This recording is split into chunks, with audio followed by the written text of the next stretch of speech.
Hello and welcome back and good evening. And tonight I've got one of my favourite persons in the world on chat with me, and that is the wonderful Andrea Proffitt.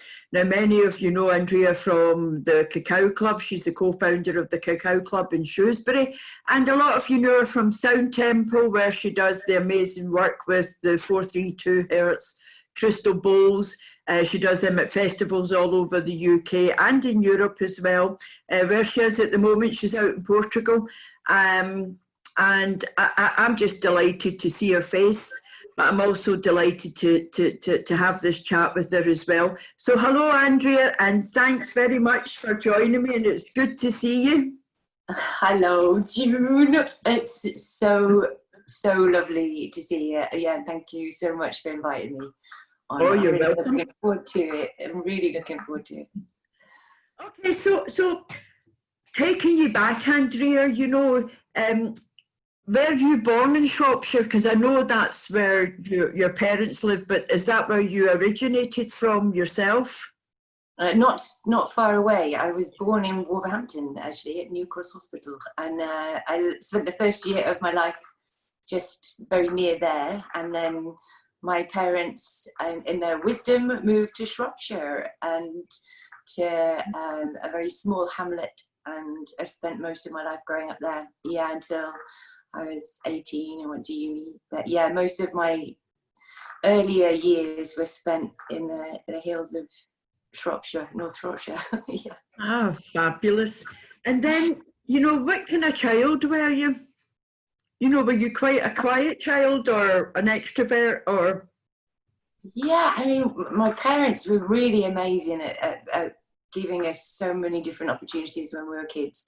And, I was always involved with netball and rounders and all of those kind of things at school. I was very involved with ballet from when I was 3.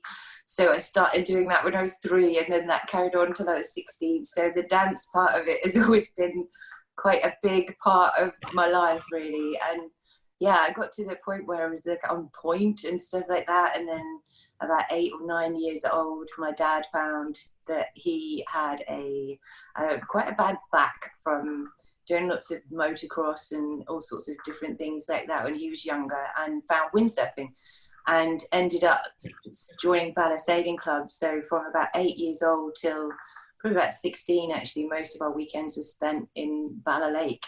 At our caravan there. So it was very active, our childhood. We were really actively encouraged to get involved with sailing and windsurfing, and I mean, my brother's a professional windsurfer. Yeah, well, that's just fantastic. I didn't know that you were such an outdoor sort of a child. So then you said you went on to university. So what did you study at university? I studied marketing at university. I did a BA honours degree in marketing, and yeah, I think my dad has always been self-employed, and I think it's really interesting when you look at what your parents do and what you end up finding yourself involved with when you start to begin your adult life. And I guess growing up, I'd always seen him be, an entrepreneur in a sense, and making his own way. So I figured out after being at college and doing business studies at college at Tech, that marketing was really important, and that everything, it didn't matter what it was, required marketing. And I was really fascinated by the psychology of buyer behavior and the reasons why people did what they do. And this more alternative path, I think, started way back then, actually, without me even realizing. I was very much involved with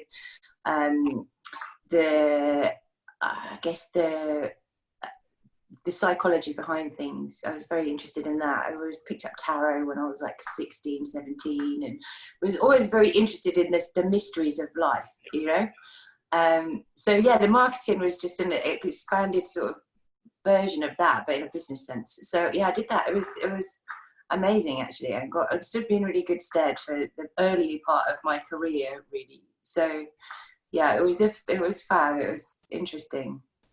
And the types of companies that you went and worked for, you know, because I know that when we met, and that's a long time ago now, you were with Kerrang Radio, weren't you? You were doing the market. I think I was at the 7 then, so the radio station 7, 107.5.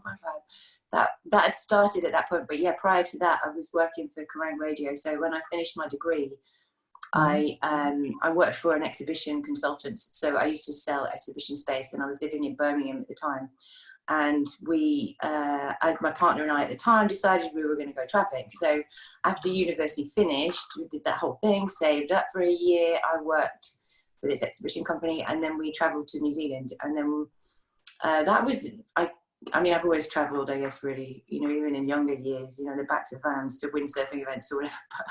But this was like the first big trip that we decided to do to New Zealand. So we got a year working visa, and we just got a flight there basically, and ended up working for Vodafone over there, and did about 6 months working for Vodafone, saved up loads of money, bought a van, and travelled New Zealand. And I was there for a year, and then at the end of that decided I didn't really want to go home. I was quite happy travelling, so got a visa for Australia, and then moved to Australia for a year, and did the same. I worked for Vodafone over there actually as a retention manager, and it was basically retaining people onto these networks. It was the first time I ever had a mobile phone. Actually, that was the first point in my life, and that was in my 20s. You know, and you look at what's going on today. I mean, gosh, you know, everybody it is. Yeah, and the dog's got a phone even. So that was that part of it. I came back, and I moved to London, and I split up with my partner there. I met another person, and he was very much based in the southeast, so we decided to move to London, and I started working for a company who was a magazine publisher. So I was ad manager on a magazine. So that was sold through WH Smith's and all sorts of things. And I did that for probably about a couple of years. And at the time we were looking at buying a house, and my roots were in Shropshire, and I always felt very connected to Wales, having spent most of my childhood in the lake at Bala and at my nan's caravan, you know, near Aberdowie. And, you know, it was just such a big, strong pull for me. So we decided to move back to Shropshire. I applied for a job at Viacom, who are now CBS Outdoor, which is a very interesting start considering where I sit now with my views on many things regarding the corporate world. But yeah, it was a very expansive 3 years really working for Viacom. You know, it was a very corporate job. It involved huge amounts of traveling and big hotels and lots of big media style dinners and all this sort of stuff. And it was just, it got to the point where I think I had a bit of an awakening in my late 20s really, which is what I guess brought me to the more holistic side of work that I do now. And that was through an experience that I went through at Viacom actually with a former boss of mine. And it didn't end up very well, finishing very well, to be honest. You know, I ended up leaving the company, and it was, it was quite an interesting time for me, but I hit a real change point, and it was around that 27 to 29 mark, that whole Saturn return, and I just started exploring, I guess really what was driving everything that I was doing, and I brought it back down to music. And everything I'd done really up until that point was based around this kind of idea of having a career. And I ended up at a few festivals and met somebody who was starting a festival called the Workhouse Festival, which I was heavily involved with. I was one of the directors for about 7 years, and that was a big shift for me, and I ended up quite depressed, very stressed, with huge millions of pounds worth of targets and this crazy boss that was just making my life hell, and had to really make some decisions. So a friend of mine gave me a Reiki book actually, and I read the book from cover to cover within about 3 or 4 days, and then phoned Penny Quest, who was my original Reiki master, and booked on the 2 courses, and that changed the game completely really. In that sense. So it was a big shift around the end of the 20s. Oh, fantastic. And, that would have meant going from, I would imagine, in the corporate world, a very high paid job, maybe into lesser money coming in. How did you Yeah. cope? How did you cope with that? Well, at the time I was kind of doing both. So the job that I was doing involved me leaving Shrewsbury at, some ungodly hour in the morning and arriving back home very late. But it was a lifestyle job, I guess, so a lot of my social activity was around the job as well, the people that I was dealing with, and dinners and evenings and media events and that kind of thing. So when I left Viacom, I approached a recruitment agent, because at the time I was just going through the transition of moving from Viacom and working out what I was going to do, and spoke to a recruitment agency in Birmingham, and they just said, look, who do you want to work for? Because actually, with the contacts that you've got and the experience that you've got, we can approach whoever. So Kerrang Radio had just started in Birmingham, and because of the drive towards the music side of things, I approached Kerrang, and then I worked for Kerrang for about 2 years. So yeah, then a friend of mine, beautiful Rob, who's no longer with us actually, was involved with starting a radio station in Shrewsbury. So it was kind of coming closer and closer to home again, and I'd bought the house in Shrewsbury. So yeah, I started doing both. So I was organising the Workhouse Festival, and then I was also working full time as well. And then when it got to the point where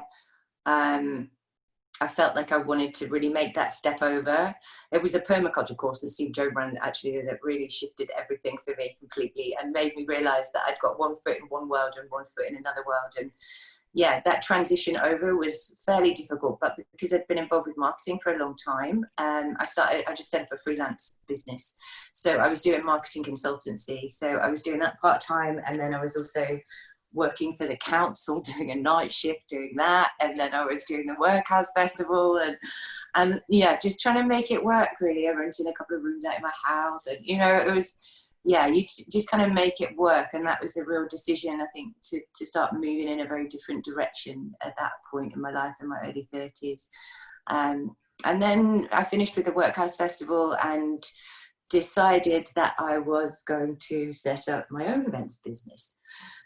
So I started Indico, which was working with a gentleman called Keith, who ran IMO concerts, and I'm sure many people that are living in Shrewsbury will know about the big magic of the 80s concerts, the Jewel Holland concerts and things like that happen in the Quarry, this big park in Shrewsbury. So yeah, I negotiated hiring the infrastructure from them, and then for a couple of years I put lots of different bands on. So we started the Sunday Social, and then we had Mystery Jets and New Young Pony Club and Kid Harpoon, a lot of indie bands and NLE type bands, I guess, that came on the Sunday to cover that side of the market, like a day festival pretty much.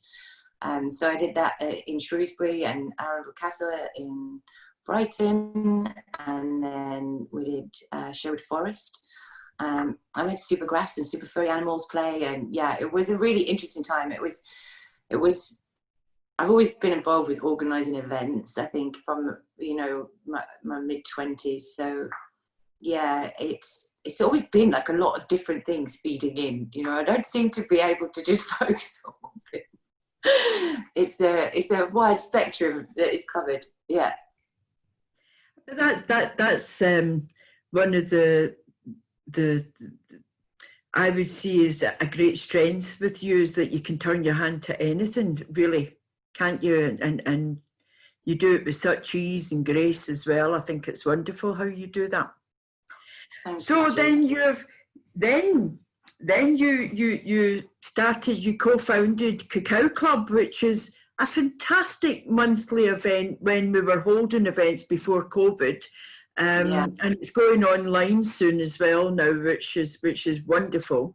But that was going for a couple of years, and on an unlikely night of the week, Thursday or Friday nights, you would get over 100 people come along to these events, and that was wonderful, and still is wonderful.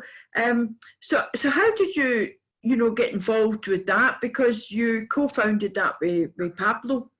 Yeah, I did. Yeah, so in my early 30s, I'd done a couple of the big events, and I just had a bit of a check-in really to see what I wanted to call in, I guess, over the following years. And that led me to a trip to Peru in 2012.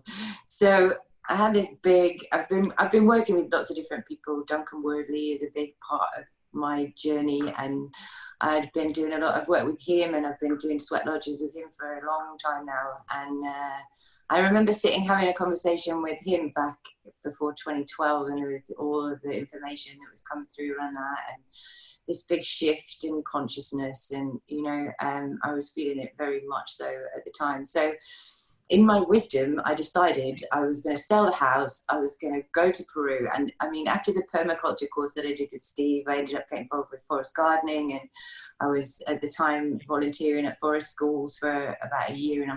And my idea was to set up this new earth school, essentially, when I went to Peru. And Peru had called never before. I mean, all of a sudden there was this big hit to come to just get there, So as I'm learning, and as I was learning at the time, you just follow the guidance, and all the answers are within, really. So yeah, I put the house on the market in the beginning of 2012, and it sold literally in the September.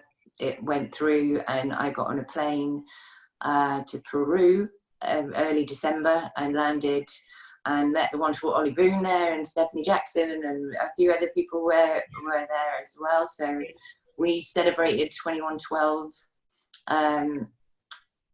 there, and that set my journey off into a whole new realm that I could never even imagined, really. And I've always been very interested in plant medicines and herbalism and these other ways of healing the body, and the mind and the spirit. And yeah, my journeys in Peru, I was in Pisac in the Sacred Valley for about 7 months, and the plan was to come back after 6 weeks. And then we met this wonderful guy, a teacher called Jerry, who was a natural beekeeper, and he offered myself and Ollie and Steph, and there's 3 or 4 other people, beekeeping apprenticeship, a 4-month beekeeping apprenticeship. So we do 2 days with the bees, and then we do 2 days with the demo farm, and it was an NGO that was there in the Sacred Valley. So I couldn't really say no to that. So I stayed, and then the rest of it unfolded. I mean, I've been involved with ayahuasca journeys and San Pedro journeys, and working with these deeper plant medicines, and it opened up just a whole new world for me, really, in myself. So from that, I ended up traveling up to California and met a lot of people in Peru that were from the States that had never been. So I spent 6 months traveling in California, and then I had to leave because of my visa. I could only be there for 3 months at a time. So I decided that I was, ended up going to Guatemala. And I've been told by many, many people about this place called San Marcos that was at Lake Atitlan. And I had a choice of Costa Rica or Guatemala. And I looked at the cost of living in Costa Rica. It was expensive, and Guatemala was cheaper. So, and also I was told that you could learn Spanish a lot easier in Guatemala because it's slower. So I booked myself onto a 7-day Spanish course, and I went to San Marcos for a week. During my time in Peru, I mean, I had some really big insights and some really big shifts in my own consciousness and ego deaths, and gosh, so much stuff, which is probably about another 3 hours worth of a conversation. So yeah, from there, landing in Guatemala and finding this place called Las Piramidas del Car, which was at the lake. It's a meditation center, essentially. And they run a number of courses. And the first course is the moon course, which is a course that runs from full moon to full moon. There's about 25 people on the course that we were on. And you live in a pyramid. There's a huge pyramid there that is built, and it's the temple. So you start in the morning with yoga, and then we have a metaphysics lesson, and then meditation in the evenings. And then there was also courses that you could do alongside. So there was medical herbalism. There was breath work. So I did both of those courses, actually, which was phenomenal. I mean, it really, and I don't think a cell was the same, and it really took me into again another space which left me feeling quite up here, you know. I was like, my feet weren't really on the ground, let's just say, when I left that place.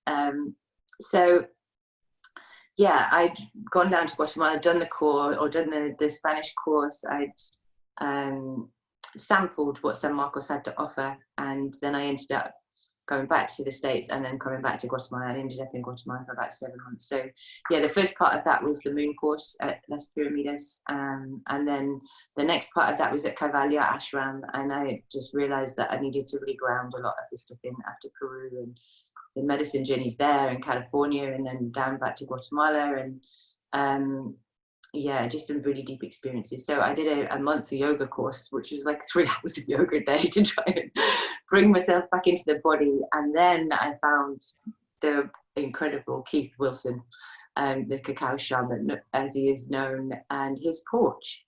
So I spent many months sat on Keith's porch and using cacao as a medicine, which is something that I'd never really even thought of. And I'd worked with cacao before, and I'd been making like little chocolates for festivals and things, with tea tents and things like that before I left for Peru. But I'd never really worked with it as a medicine. I mean, until I guess I got to Peru, the real understanding of plant medicine came through.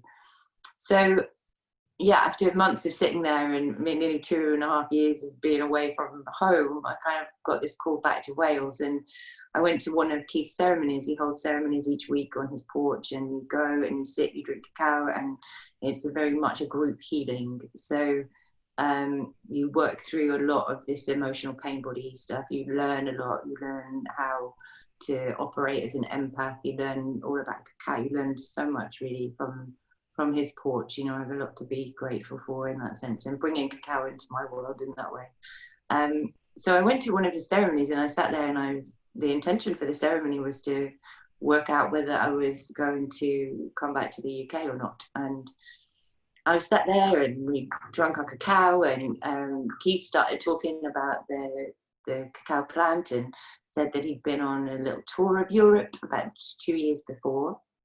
That he'd not spoken about this in 6 months or something. I'd not heard him talk about this experience at all.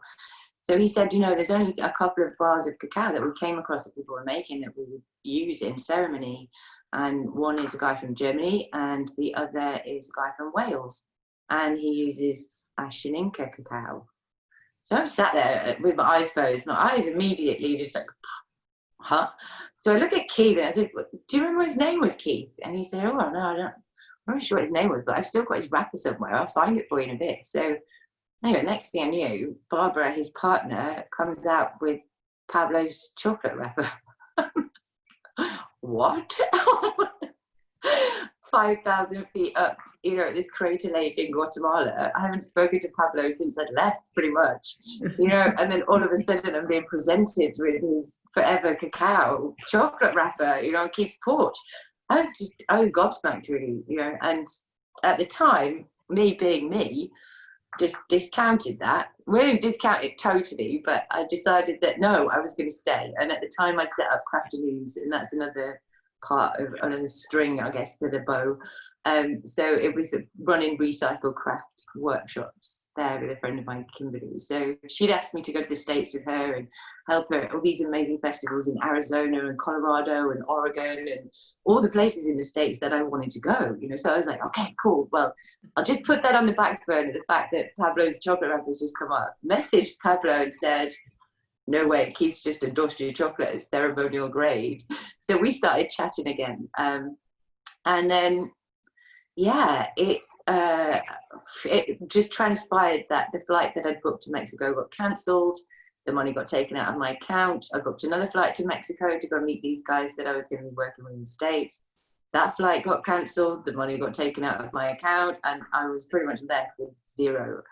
And I'd overstayed my visa a little bit when I was in Guatemala. I couldn't even afford to pay for the fine to get out of the country at that point in time. Like, that is what happens when you don't look at the guidance and you don't take the guidance. You get a massive slap in the face. So, yeah, so I was basically stranded in Guatemala with giardia and having like the worst time, not being able to get out, and it was just full on. So I ended up coming back to the UK eventually under duress, pretty much, you know, but I got back. So I had a couple of months at home, and I was at Shambhala Festival and bumped into Pablo. And we'd spoken about doing something with Cacou when I got back, but nothing was really set in stone, you know. And yeah, so we bumped into each other. I had a bag of Keats beans, he had his chocolate, and we were like, we've got to do something with this, haven't we? This is we're requiring a new way of doing this, you know. And we've both come from quite big sort of backgrounds of dance music and, you know, this kind of thing. And you know, we just figured that there was a better way of doing it that's a little bit more regenerative, if I can say that, regenerative, yeah. So I've been involved with running the electro swing balls with Joe and David, two beautiful friends of mine, and obviously events, you know, for a long time. So we'd already used the venue, and yeah, it was a very natural flow. I just phoned them, it was available, we put it on, you know, me and Pab like discussed how we wanted the evening to flow. And the whole format of Cacou Club is that we sit, we drink, we connect, we center. It's based around the fact that the energy is doing one of three things, either stagnating, circulating, or integrating. So the whole basis of Cacou Club is that it's, the first part is identifying that stagnation in the body, the mind, wherever it's felt, through the connection with the cacao, you know, inviting that spirit in to work with you through the dance and the embodiment part of it. And then the integration comes from the sound and the sound healing at the end. So yeah, when we first started, we put it all together. We're like, okay, what could go wrong? We're like, well, no one could come. And then we were like, well, it's just going to be a very expensive night for us, but it would be great. We'll just do it ourselves. So I think the first one we had like 50 people or something, you know, and then it's just grown from there. I mean, we don't have a website. We don't do anything like genuinely marketing wise. We have a Facebook page. And the whole premise with Cacou Club is that we build resilient community, and we build a community of people who are like-minded, who are wanting change. I wanted to see change and wanted to be a part of that change, and you know, building those connections and giving people a space to come that's safe, that's not fueled by this wonderful shadow medicine that we have, alcohol. And I'm not saying that alcohol is bad, so I love a glass of wine, don't get me wrong, but you know, at the same time, you know, it's like anything we can use as a medicine, really, and alcohol has always been used as a shadow medicine, you know. And in that respect, it can be brilliant, you know, but I think it's that use and abuse kind of thing, isn't it? You know, it's like when we have respect for that, and we have respect for the consciousness of that matter, whatever it is, then we have a very different relationship with it. So yeah, Cacou Club was birthed in that way, a very natural flow, and we joke about it. We kind of say, well, we just sort of catch up with what Cacou wants us to do, you know. And we genuinely believe that when Cacou wants to find you, you'll be called. You know, I don't feel like we need to do any of the whole kind of like big marketing thing, even coming from a marketing background. But it genuinely has such an organic sense of its own journey, you know. So yeah, it's been wonderful. And then through that, I mean, I had the way I got involved with working with the crystal bowls and the sound is again through Steve Jones, wonderful permaculture teacher Steve Jones, and the Workhouse Festival, and a lovely man called Colin who had a huge gong, and me and Steve had our first gong bath at the Workhouse Festival, and literally nothing was the same ever since. I felt like I was walking about 2 meters above the floor for about 2 days, and Steve felt the same, you know. So we were both just blown away. So from that point onwards, I just searched anybody that was doing sound healing. Mike Barron, there was I mean, I think I was at every single gong bath that he did for months.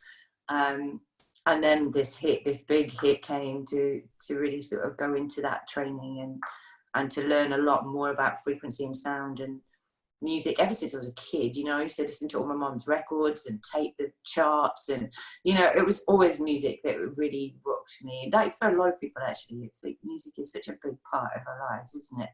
You know, it really gets to parts that that many things don't. So yeah, so that kind of started my journey with sound, and then obviously with Cacou Club, you know, and I'm involved with Conscious Camp and Conscious Tribal Gathering, lots of different events throughout the year, really, that allow me to share this sound magic with a lot of people. You know, I'm working with crystals. There's always been, I love crystals. I always love crystals. And then meeting Tony Neck, the wonderful Tony, who was one of my big teachers, where I did my main training with him. And that just opened up a whole world of sound magic, I guess, sound alchemy, and using drums and tuning forks and crystal bowls and gongs and, you know, all these different instruments. And every time I just gravitate back to the crystal bowls every time. And the purity of the tone, the purity of the sound, and I just absolutely love them. They've just been such a game changer. And interspersed with this, I've been moving back and forth between the States and California. And I got over to California one year, maybe 2006. We started Cacou Club in 2016. And then, yeah, it was the following year, I think I did my training with Tony and went to the States, and went to go to Mount Shasta, which was a place that I'd really linked into when I was there in California and just loved it. And but very drawn to Mount Shasta, and I knew there was a lady there with a room of 8 rooms of crystal bowls. So I kind of hot-footed it there. That was like my main reason for going. I'm like, going to see her. If she knows, if what she doesn't know about bowls is not worth knowing. So yeah, I did a trip over there, went to Shasta. And as I was on that journey, I watched a documentary called Sonic Geometry, which was by a guy called Eric Rankin. I would highly recommend everyone watch that. It's just the most incredible, game-changing documentary. And I just went onto his website, and he was doing a workshop at the Integratron down in Southern California in the Mojave Desert. So I just booked on that immediately, and just, experienced the 432 Hertz crystal bowls by 2 Colombian wonderful people in the Integratron. So I hadn't bought my bowls at that point. And then it just, a whole new world that came in with the frequencies and the tones and, you know, cymatics and how sound works with the body and water, and that was it then. I was fully in. Another big change. Just constant, isn't it? I don't think next level. Yeah. But you know, a lot of people would be scared of so many changes. You seem to embrace it and make it work for you.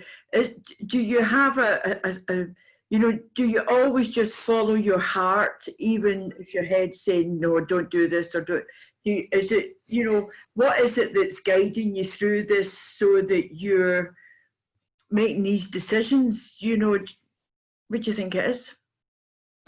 It's something that I think has come really strongly through working with Cacou is the heart space and the heart wisdom, actually. And that is something that I genuinely go with. And sometimes it's not logical, it's not rational, but it's felt and it's intuitive. And like I said, I kind of got a few kicks in the face when I didn't follow that guidance. I learned from that quite quickly that, you know, if you get those impulses, you get those feelings, then to fully embrace that, actually. And meditation is a big part of what I do. And there's a wonderful teacher called Gangaji who I listen to a lot. And I remember her saying one of the talks that she did, you know, it's all right doing your practice like every morning for an hour and every evening for an hour, but actually what you're meditating on is the other 23 hours in the day, you know. And it just hit me like, actually, it all is the meditation. It's a constant meditation, you know. It's a constant presence to come back in and to constantly check and to really be aware of your energy fields and the thought processes. And Joe Dispenza is a big, you know, that's been someone I've looked at a lot recently, and just these connections between sort of how the universe works, how, you know, the quantum field works, how all of these things, you know, when in a holistic realm work, I guess, you know. So the fascination has been with that. So it's kind of playing with reality almost, you know. And I don't have children. It's not something that's sort of come through, and I don't have the responsibilities, you know, that a lot of people have in that sense. You know, I don't have a career job. I don't have a mortgage. I don't, you know, I have a little tiny house in the middle of Wales. And that's perfect. It is perfect, you know. But at the same time, you know, it allows me and it's afforded me this freedom of movement, actually, which is interesting considering the situation we are in at the moment, you know, when that has been sort of removed, I guess, in a lot of ways. So yeah, it's a heart pulse. It's a heart pulse. Yeah. I try and think things out. And I'm also an air sign as well. I've got like air all through my chart. So actually the changing and the movement and the flow of it, I'm super comfortable in that space. It's when it gets to really solid routine, like, you know, me doing a 9-to-5 job or something, it was just like, oh my God, you know. Yeah. So I don't know. I mean, in some, it's this pluses and minuses to all of it, I think, isn't there? You know, and in some respects, you know, I look at some of the decisions I've made and I think, well, was that a really good decision? You know, sell the house, was that a really good decision? Maybe, possibly not. But at the same time, you know, you make these decisions at the time based on the information you've got, and yeah, it is what it is, isn't it? You know, you kind of look at where you start from and you just go, okay, right, every day is a new day, every day is a new opportunity, every day is a new headspace to deal with. And you know, we talk a lot about dimensional shifts and higher vibrations and lower vibrations and all of this kind of stuff. And I just think it's so fascinating. You know, every morning you wake up almost as a different version of yourself. You know, and it's like, who's here today? You know, it's like, okay, so what are we playing with today? And you know, I went into the whole tiny house thing a couple of years ago, and I just got offered this beautiful piece of land, and yeah, having that and being able to live in a way that isn't hugely expensive. You know, I own the van and I rent the land and I have my car and I live quite a simple life, really, in a lot of ways. And moving there, that was a couple of years ago after I'd done it up, which was just a whole mad experience in itself. I'm kind of practical, but I'm not that practical, you know. So that experience was a bit of a nightmare, really. I wouldn't ever do a house up after that, put it that way. So yeah, it allowed me this space to be and allow the beingness to inform what I do, you know. And it was a real mind battle for a long time because I was so used to doing a lot, you know, and consistently, you know, busting my ass, you know, really. And then all of a sudden, I didn't have to. And then it was fascinating watching my mind, what it did, you know, whilst I was in that situation. Going, well, you can just be and just see what arises in your day and just see what you're called to do, you know. And that was a really big change in the way I live from that point. And I'll cherish that time. I feel like I was in training for this quarantine. Actually, I feel like I've been in training for this for the last 2 years, you know, in isolation up on a hill in Wales. So you're out in Portugal at the moment. I am, yes. I am. Are your plans to come back here as soon as COVID? Yeah, you're going to come back. You're not thinking of staying there long term or anything like that? Well, June. Yes, we never know what's around. We never know what's around the corner at the moment. At the moment, I was here originally in January to house sit for my brother.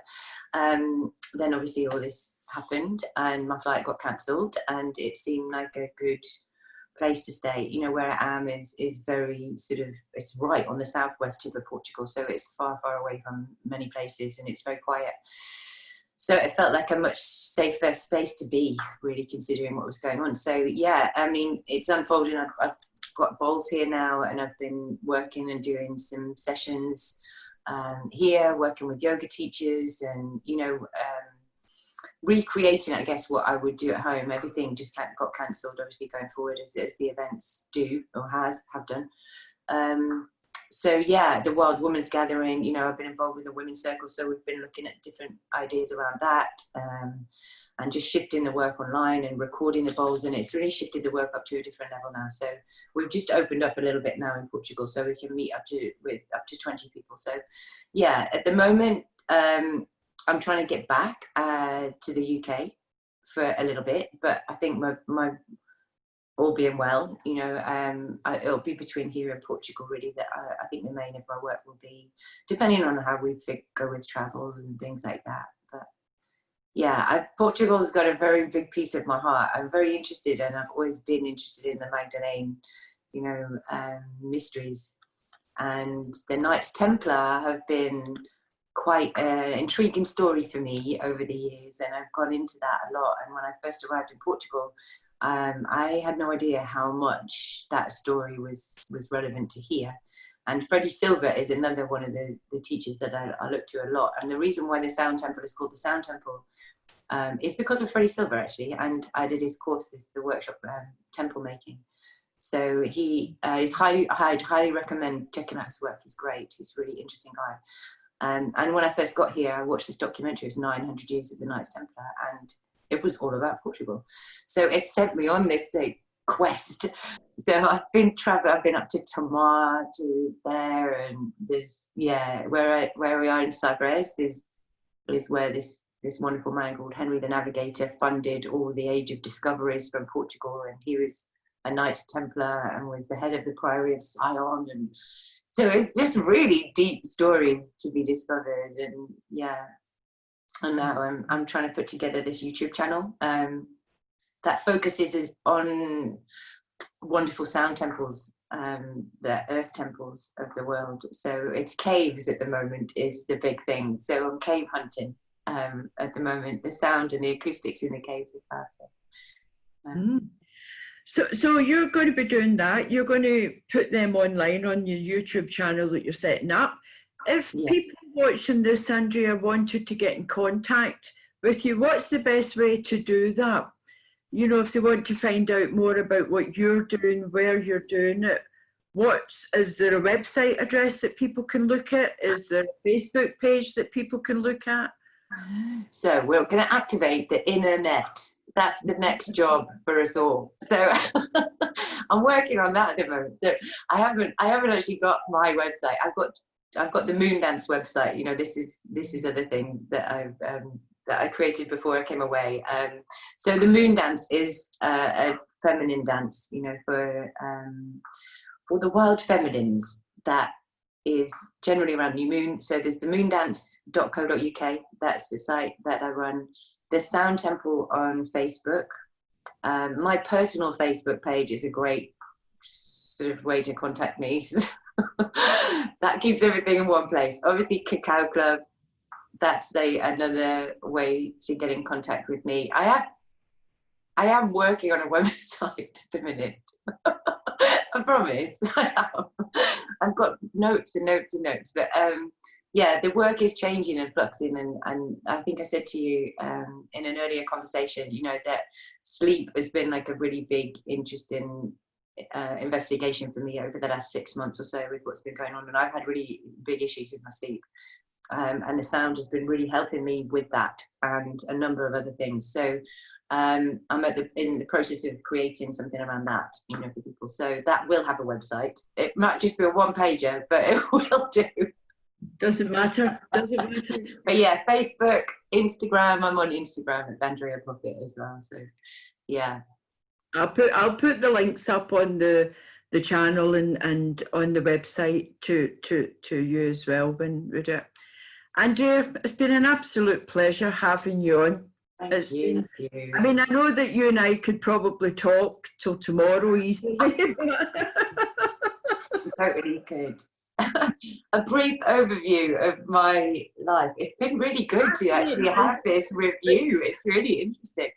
Yeah, it's absolutely fascinating to see, you know, all the twists and turns and everything else. And, you know, one of the things that I've always admired about you is that you just follow your heart. You just go. You don't put obstacles in your own path. They might come along, but you don't put them there. You just see a goal and you go for it and deal with the obstacles as they seem to come. And, you know, and that's a great quality to have, and not everybody has it, because, you know, even there might be a bit of fear there, you never seem to sort of show that, you know, when you go on these quests and then end up, you know, growing a bit more and then getting on to the next thing. And I think that shows people what can be achieved if you follow your heart rather than maybe your head sometimes. And just go within. That heart space, and I think a lot of that's happening at the moment, it's not very heart-based, is it? It's very logical, rational mind stuff. And I think, you know, coming back to the heart space, especially with the cacao, you know, and a number of other things that I do, and it's really interesting. I had this kind of, I guess, a bit of a review at Christmas just gone in 2019 of, you know, what is it that I do? You know, what do I do? Trying to put this website together, you know, and you're just like, well, what is it? There's so many different things, aspects to it.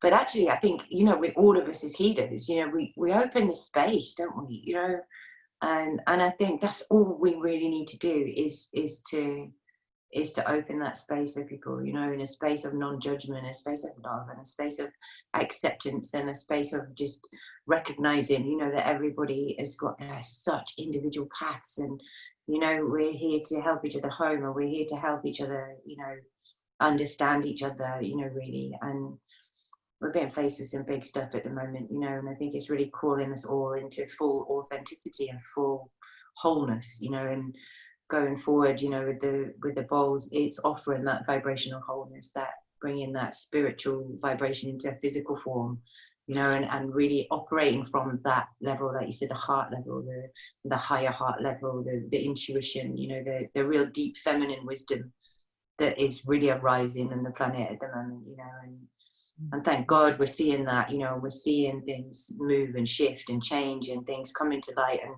you know, nothing goes unseen under the sun, does it? You know, we're just trusting this divine flow, you know, and yeah, my goodness, June, I love you so much, so much. I love you too, sweetheart. So thank you again. You know, say hello to everybody out in Portugal for me when you see them. Look after yourself. I hope you get back soon. It'll be great to catch up, and no doubt we'll, you know, do that when you come back. And thank you so much, Andrea. You're an absolute inspiration for anybody that's worrying about doing this or that. I really hope they listen to that. Just go and do it. Yeah, absolutely. Andrea's been here for years and she's still here, and she's hanging on for the skin of her teeth. Totally. Thank you, June, so much. I really appreciate it. Okay, thank you. Much love, everyone. Thank you. Cheers.